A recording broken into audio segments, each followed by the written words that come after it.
Hello, അപ്പോൾ നമ്മൾ ഇന്ന് തയ്യാറാക്കാനായിട്ട് പോകുന്നത് മാംഗോ ഐസ്ക്രീമാണ്. അപ്പോൾ മാംഗോ ഐസ്ക്രീം തയ്യാറാക്കാൻ വേണ്ടിയിട്ട് നമ്മളിവിടെ എടുത്തിട്ടുള്ളത് 3 കർപ്പൂര മാങ്ങയാണ്. 3 കർപ്പൂര മാങ്ങ നന്നായിട്ട് പഴുത്തതാണ്. അത് നമ്മൾ എടുത്തിട്ടുണ്ട്. അത് നമ്മളൊരു പാത്രത്തിലേക്ക് ചെറിയ ക്യൂബ്സ് മാതിരി നമ്മൾ കട്ട് ചെയ്തൊരു പാത്രത്തിലേക്ക് ഇട്ട് കൊടുക്കുന്നുണ്ട്. ഈ കട്ട് ചെയ്ത് വെച്ചിരിക്കുന്ന മാങ്ങ നമ്മളൊരു മിക്സിയുടെ ജാറിലേക്ക് ഇട്ട് കൊടുക്കുകയാണ്. ഇനി നമ്മൾ ഇതിലേക്ക് ചേർത്ത് കൊടുക്കുന്നത് മിൽക്ക് മെയ്ഡാണ്. അത് നമ്മൾ പഞ്ചസാരയും ലാസ്റ്റ് ഇടുന്നുണ്ട് കേട്ടോ. അപ്പം നമ്മുടെ മധുരത്തിനനുസരിച്ച് ഇത് രണ്ടും ചേർത്ത് കൊടുത്താൽ മതി. ഓവറായിട്ട് മധുരം വേണ്ടാത്തവർ അതിനനുസരിച്ച് തന്നെ മധുരം ചേർക്കുക കേട്ടോ. അപ്പോൾ മിൽക്ക് മെയ്ഡ് ഒഴിച്ച് കൊടുത്തിട്ടുണ്ട്. ഇനി ഇതിലേക്ക് നമ്മൾ ചേർത്ത് കൊടുക്കുന്നത് ഫ്രഷ് ക്രീമാണ്. അത് ഇപ്പം നമ്മളതിലേക്ക് ആവശ്യത്തിനുള്ള ഈ ഒരു പാക്കറ്റ് നമ്മൾ മുഴുവനായിട്ടും ഇതിലേക്ക് ഒഴിച്ച് കൊടുക്കുന്നുണ്ട് കേട്ടോ.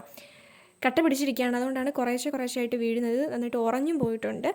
ഇനി നമ്മളിതിലേക്ക് ചേർക്കുന്നത് പാൽപ്പൊടിയാണ്. അത് 3 ടേബിൾ സ്പൂൺ നമ്മളിതിലേക്ക് ചേർത്ത് കൊടുക്കുന്നുണ്ട്. നമ്മുടെ കൂടെ തന്നെ നമ്മുടെ 2 കുട്ടൂസന്മാരും ഉണ്ട് കേട്ടോ. അവരും നല്ല ഇതുപോലെ വഴക്കുണ്ടാക്കിക്കൊണ്ടിരിക്കുകയാണ്. ആ സമയത്താണ് നമ്മളിത് ചെയ്യുന്നതും. ഇതിലേക്ക് നമ്മൾ 1 ടീസ്പൂൺ ഏലക്കാപ്പൊടിയും കൂടെ ചേർത്ത് കൊടുത്തിട്ടുണ്ട്.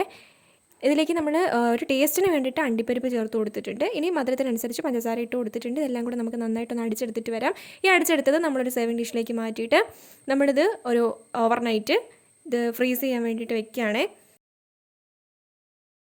തലേ ദിവസം രാവിലെ ചെയ്തു വെച്ചു. പിറ്റേ ദിവസം രാവിലെ നമ്മൾ ഐസ്ക്രീം എടുത്തിട്ടുണ്ട്. അടിപൊളി ഐസ്ക്രീമാണ്, അടിപൊളിയായിട്ട് സെറ്റായിട്ടുണ്ട്. ഇനി നമുക്ക് നമ്മുടെ 2 കുട്ടൂസുകൾക്കും ഈ ഐസ്ക്രീം ഒന്ന് ടേസ്റ്റ് ചെയ്യാൻ കൊടുക്കാം. അവരുടെ എക്സ്പ്രഷൻ കാണാം. ഇനി വേണം അൻസു, അവന് വേണ്ട ഇതൊന്നും കേട്ടോ. അസം നോക്കത്തില്ല, നോക്ക്. അത് സമയത്ത്